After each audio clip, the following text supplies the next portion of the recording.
On the new CEO's very first day, she walked into the boardroom, pointed at me in front of the directors, and said, "You're fired." No warning, no private conversation, just a performative execution with a PowerPoint behind her. Security was already waiting in the hallway. I'm the guy who kept that company alive through 2 terrible years. The finance director who begged banks not to pull our line of credit and spent weekends cleaning up numbers other people promised but never delivered. And yet in that moment, I was reduced to a prop in her little I'm in charge now show. What she didn't know was that the one person you don't humiliate in a room full of lawyers and investors is the person holding all the receipts. 3 hours after she said, "You're fired," someone else was the one packing a box. But let me start at the beginning, because if I don't tell this right, it'll sound like fiction. It's not. It was a Tuesday in late spring, the kind of day when everyone in the office pretends the sunlight doesn't matter. We were in the largest boardroom, the one with dark wooden panels that make every meeting feel more dramatic than it deserves. I'd set up the quarterly financial deck the night before, sent it to the board, reviewed it again at 6 a.m., and checked that the numbers reconciled down to the cent. By 9:02, everyone was in their seats, investors on one side, internal leads on the other. Then she walked in.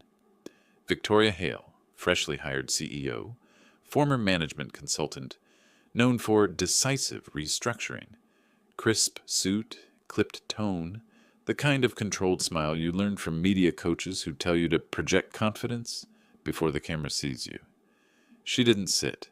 Instead, she clicked her remote, and the screen behind her lit up with a slide titled Root Causes of Underperformance. My stomach sank, not because I was guilty of anything, but because that slide should have been mine to present. I'd built that entire analysis, and yet she hadn't shared a single revision with me beforehand. She started speaking fast, sharp, like her sentences were meant to cut. She talked about broken forecasting models, undisciplined spending, insufficient financial oversight. The words were broad enough to sound damning, vague enough that none of them could be disproven in the room. And then she turned to me. "Grant?" she said, as if we'd worked together for years and she had earned the right to use my name casually. She pointed at the screen. A highlighted bullet appeared. Accountable Officer, Director of Finance. Your failure to maintain investor confidence has put this company at risk, she continued. As of this morning, you are terminated. Effective immediately. It wasn't shock I felt. It was something colder. Like all the noises in the room faded, leaving me alone with a steady internal clicking. I'd had a bad feeling ever since she'd asked, weeks before starting, if there was a way to massage certain numbers to make the quarter appear less volatile. I'd told her no, politely, professionally, but firmly. She didn't like being told no.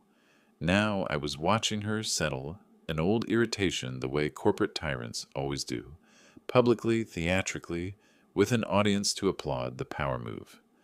One of the investors leaned back, visibly uncomfortable.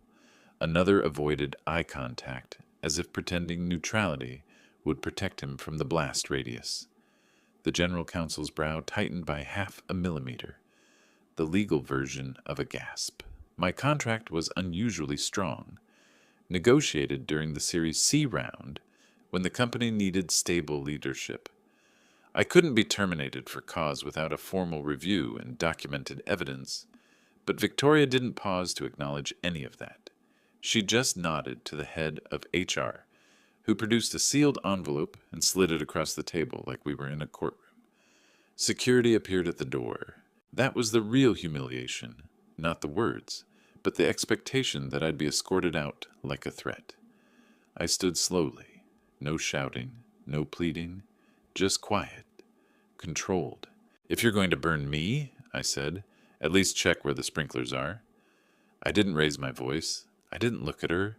I just looked at the general counsel, whose eyes flicked, just once, in a way that told me she understood exactly what I meant. They walked me out.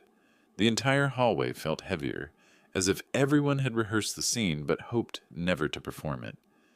People glanced up from laptops, pretending they weren't watching the collapse of a man they'd called at midnight for budget approvals. HR closed the door behind us and pushed the envelope toward me. "We can process this quickly if you're willing to sign today," she said. "It's cleaner for everyone." Cleaner. Amazing how that word always appears when someone wants you to disappear quietly. I didn't touch the envelope. Instead, I opened my laptop, clicked a folder labeled Pre-Start Documentation, CEO Transition, and turned the screen toward her. I didn't say anything. I didn't need to. 3 weeks earlier, Victoria had sent me a series of suggestions: shift expenses, delay recognition, reframe projections. None of them were outright illegal, but every single one skirted the line hard enough to require documentation. So I documented them. I'd even forwarded the emails to our general counsel before she started, just to protect myself. Now HR's face drained of color as she realized what she was looking at. Not a rogue employee, but a protected officer being fired in a way that violated both contract and policy. I closed the laptop gently. "I'll wait for legal," I said. "They'll want to see the full folder." That was the moment everything shifted. Not loudly, not dramatically, but definitively. And that was only the first hour of the day. Getting walked out of your own board meeting is humiliating. Watching the people who did it read their own emails 3 hours later, that's something else. HR tried to keep the tone bright, almost chirpy, as if we were discussing a PTO change rather than detonating my reputation. "Grant, if you sign now, we can finalize your departure before lunch," she said, sliding the envelope closer. "You'll get 1 month of pay, too, with NDA. It's a generous package considering the circumstances." Generous. I almost laughed. But I didn't. Instead, I opened my laptop again, slow and calm, like I had all the time in the world. And I did, because once legal got involved, the day would belong to me. The HR manager leaned in, eyes narrowing as she reread the top email in the chain. I didn't prompt her. I didn't explain. I simply let silence do the heavy lifting. The door opened.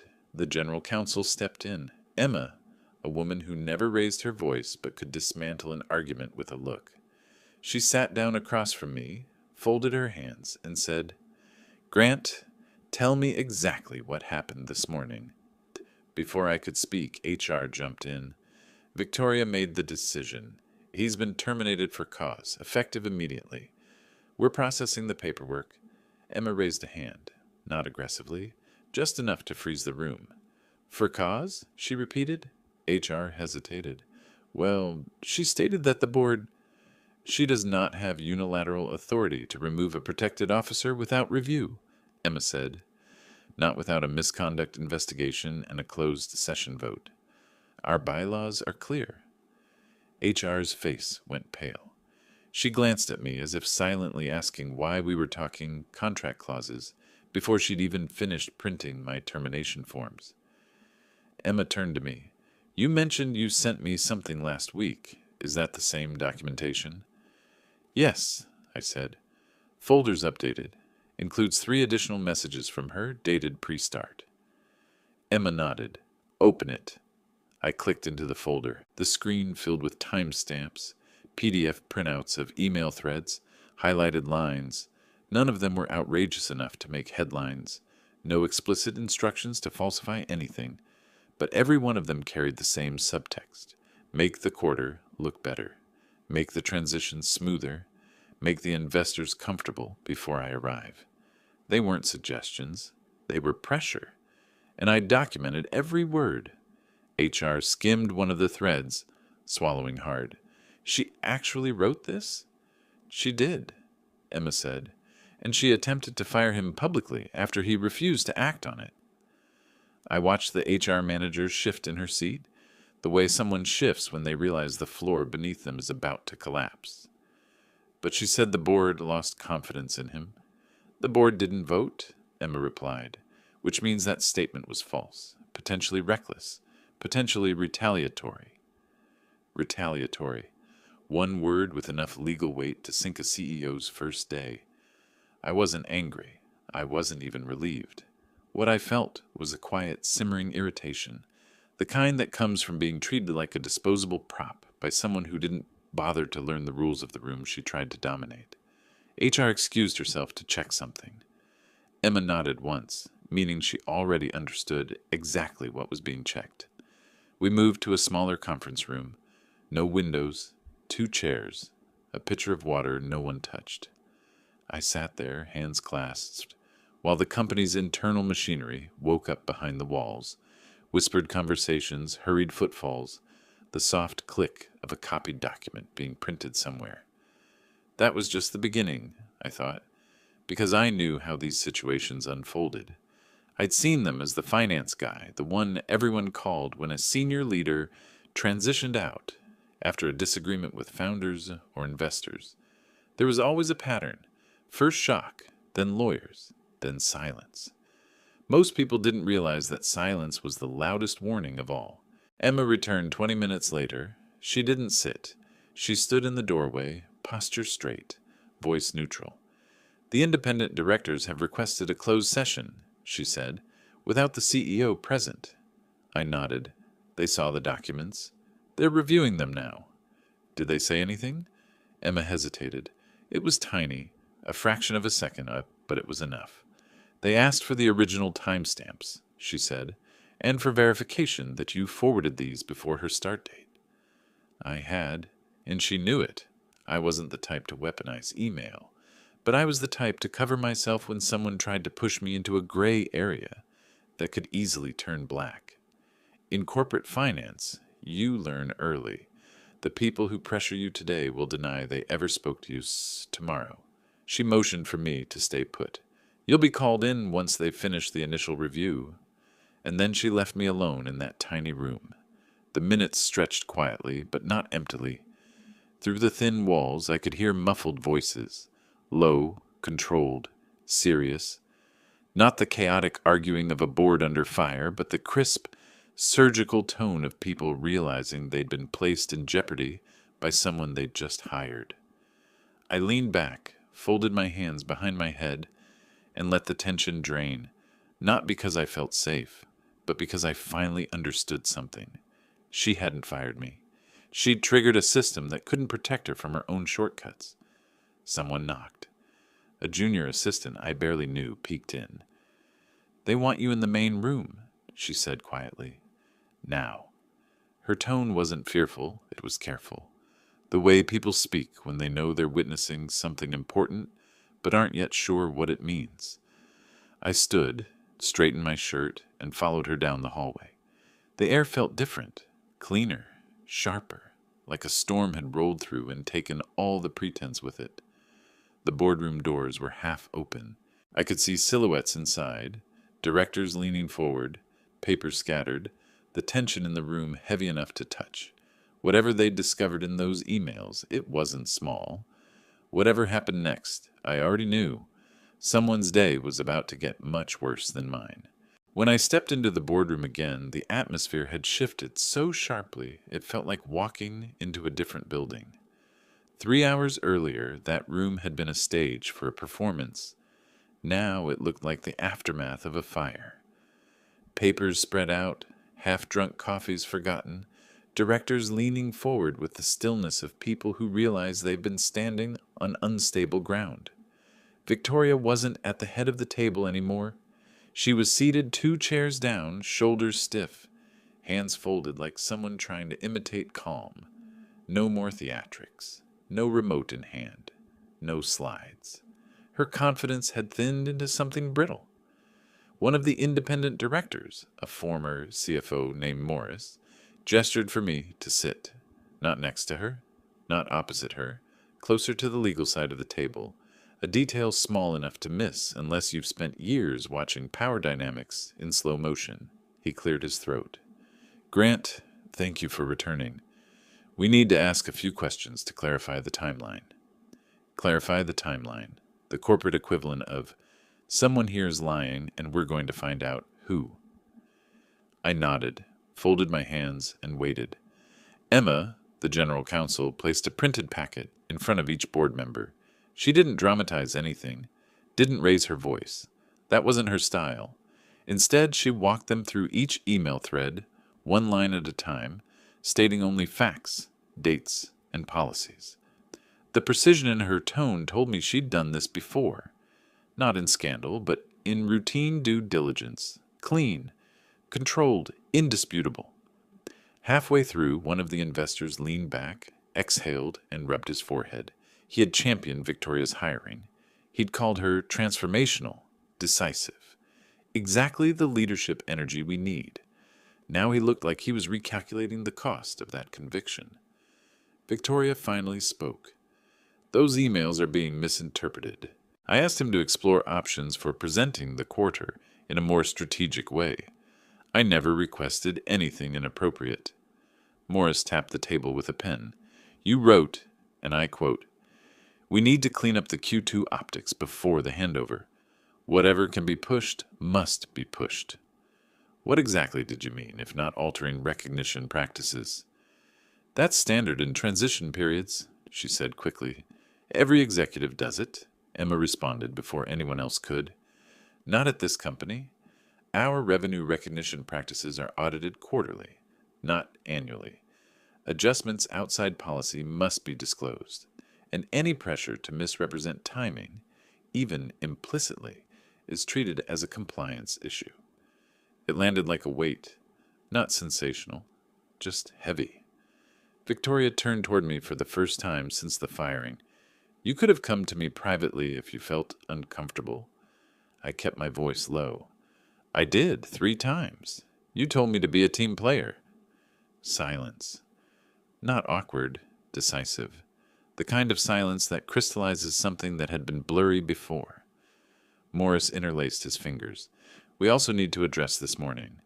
Did you inform the board in advance that you intended to terminate the finance director? She hesitated. I assumed I had discretion as CEO. You assumed incorrectly, he replied. His contract predates yours by several years. Termination for cause requires investigation and a board vote. None occurred. She pressed her lips together. It was an operational call. It was a compliance call, he corrected. And if his documentation is accurate, your decision appears connected to his refusal to follow your directives. Another director spoke for the first time, a quiet man from the audit committee. That raises very serious concerns. Victoria's voice sharpened. This is being blown out of proportion. He's a mid-level officer. I made a tough decision on day 1 because we need accountability. Morris fixed his gaze on her. You staged a public termination without evidence, in violation of policy, targeting an officer who documented your requests. That's not accountability. That's exposure. I didn't gloat. I didn't smirk. I didn't even move. I just watched, understanding exactly what I was seeing. Not chaos, but controlled dismantling. The kind that takes shape when a board realizes someone has put them personally at risk. Because here's the truth. Most people never learn. Boards don't care about drama. Boards care about liability. And she had created plenty of it in under 4 hours. Another director, Chen, the one who always read everything twice, looked at me. Grant, can you confirm the timestamps? All these messages were sent before Ms. Hale's official start date. Yes, I said. They were part of her pre-onboarding communications. I forwarded them to Emma before she took the role. Victoria's eyes widened just a fraction. That was when she understood. I wasn't improvising. I wasn't scrambling. I'd prepared weeks ago. Not because I wanted to fight, but because I knew one might come. Emma nodded. The copies he provided match our server logs. There's no discrepancy. The investor who'd brought her in finally spoke. His voice, usually smooth and certain, now carried a thin edge. Victoria, were you aware that these directives could be interpreted as pressuring financial misrepresentation? Her face tightened. That's not what I intended. Intent. The oldest refuge of corporate arrogance. I didn't look at her. I looked at the board, at the way each member's posture subtly shifted the moment she used that word. They didn't need intent. They needed risk mitigation. Morris closed the packet in front of him. I believe we've heard enough for now, Ms. Hale. Please step outside while the board deliberates. It wasn't a request. Even she heard it. She stood stiffly and walked out without meeting my eyes. The door clicked shut behind her. A quiet, final-sounding click. Another director, Patel, turned to me. Grant, if we ask you to remain in your role while we stabilize the situation, are you willing? I didn't answer immediately. Hours ago, I'd been marched out like a threat. Now they wanted me to help contain the fallout from her decisions. The irony wasn't lost on anyone. I spoke carefully. I'm willing to cooperate fully with review, but I won't stay anywhere I'm not respected. That wasn't bravado. It was clarity. Patel nodded. Fair. We'll revisit that once today's matters resolve. They excused me from the room. As I stepped out, Victoria was standing near the hallway window, arms crossed, jaw clenched. The two of us locked eyes for half a second. Not long enough for a confrontation, but long enough for recognition. She knew. She knew the board had turned. She knew the narrative she tried to script had slipped from her hands. I walked back to the small conference room where I'd spent the earlier hours. It felt different now. Less like confinement and more like a waiting area for someone who'd earned the right to sit still. They came for her 40 minutes later. Not loudly, not dramatically. A director simply opened the door and asked her to join them. Her heels clicked once on the tile, then disappeared down the hallway. I didn't see her again. When the board called me back, their decision was already written in their faces. Calm, controlled, irreversible. And in that moment, standing in the same place where she'd stripped me of my dignity hours earlier, I understood something simple and clean. If she hadn't tried to humiliate me, she might have survived the day. Now she was the one with no chair left at the table. I didn't hear yelling. I didn't hear crying. I didn't hear the kind of chaos people imagine when they picture a CEO being forced out. The reality was quieter, almost gentle. The sound of chairs shifting, papers being collected, voices dropping into careful, measured tones. Real consequences rarely arrive with fireworks. More often they walk in wearing expensive shoes and speaking calmly. When the board finally called me back, the room looked almost peaceful. The tension that had filled it earlier was gone. There was a stillness, deliberate, heavy, but settled. Director Patel gestured for me to take a seat. This time no one avoided my eyes. Grant, he began, we've concluded our review. I nodded once. No triumph, no expectation, just presence. Effective immediately, he continued. Ms. Hale has resigned as CEO. The board has accepted her resignation. We will handle the public narrative. Resigned. A tidy word. A sanitized word. But one that meant the board had seen enough to know she couldn't continue without dragging them into a deeper mess. I stayed silent. It wasn't my place to celebrate. And honestly, I didn't feel like celebrating. Relief isn't excitement. It's release. Patel continued. Regarding your position, the board would like you to remain as finance director during the transition period. You have our full support. You will not face any disciplinary action or performance review tied to this morning. Another director added, we understand the impact this had on your standing in the company. If you need time, resources, or adjustments to your responsibilities, we're prepared to discuss them. The contrast was almost surreal. Hours earlier, I'd been marched out like a liability. Now, the same people were speaking to me like a stabilizing force.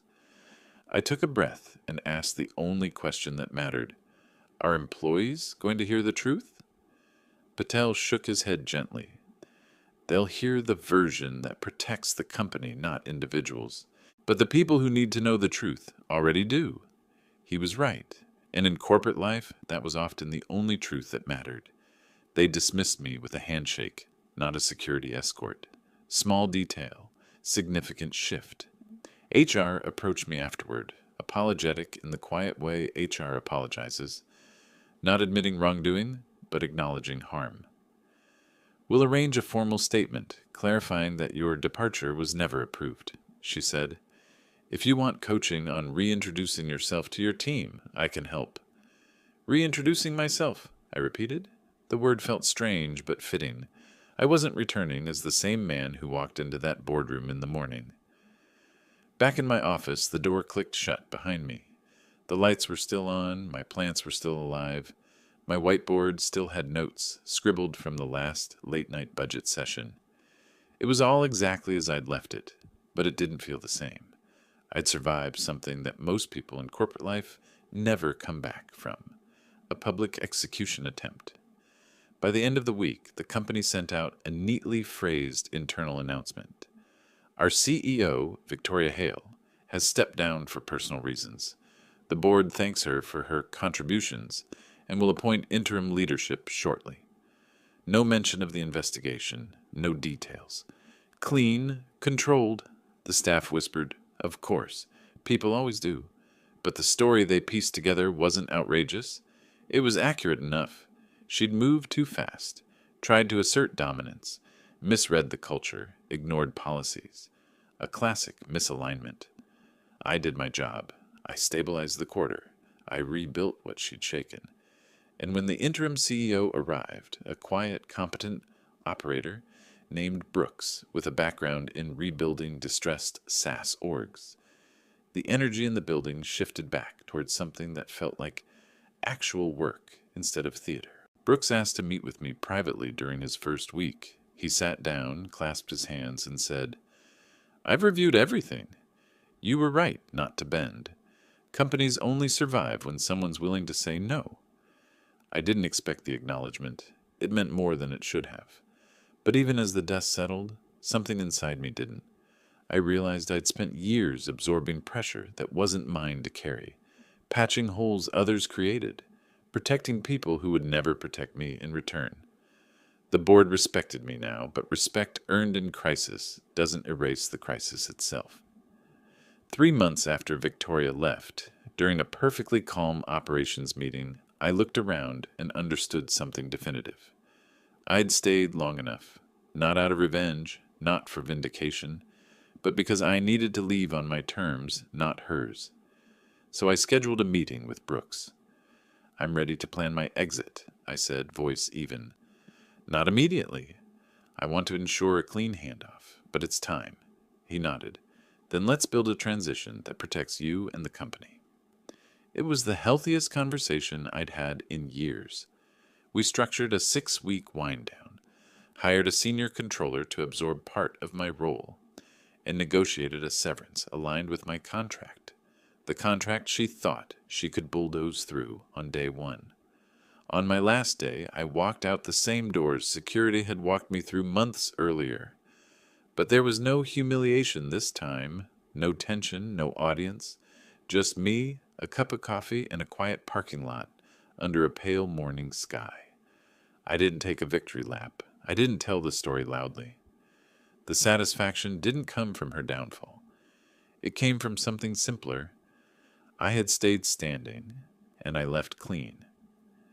A few weeks later, I joined another company, smaller, healthier, led by people who actually understood the weight of integrity. My title didn't matter. My pay didn't matter. What mattered was the air felt lighter. Sometimes people ask me what revenge looks like in corporate life. It's not dramatic. It's not loud. It's not about destroying someone who tried to destroy you. Revenge is this: documenting everything, holding your line, letting the truth do the work, and walking away when you choose, not when someone else decides you're done. Victoria fired me on her first day. 3 hours later, the board fired her. Months later, I fired the job. And for the first time in a long time, I didn't look back.